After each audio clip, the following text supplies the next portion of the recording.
So let me give you a sample of the kind of preparation I do ahead of a trading day.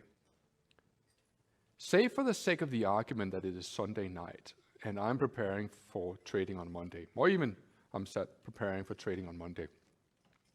I have developed a technical analysis that I call scenario analysis. Scenario analysis is something I invented myself. I have never heard anyone discuss it, talk it, use it. Let me give you an idea of what I mean by scenario analysis. Imagine the scenario in the Dow Jones Index, or it could have been anything that I have researched. Say the scenario is Friday's trading was unable to trade above the highs on Thursday.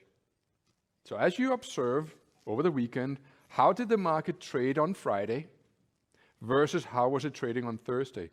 And if during Friday, the Dow was unable to get above the highest point that we saw on Thursday, it has severe ramifications for what you can expect on the Monday. My research suggests that there is a 95% chance that during Monday, the Dow will trade down to the lows seen on Friday, and in most cases will trade lower. Now, what is that statistics based on?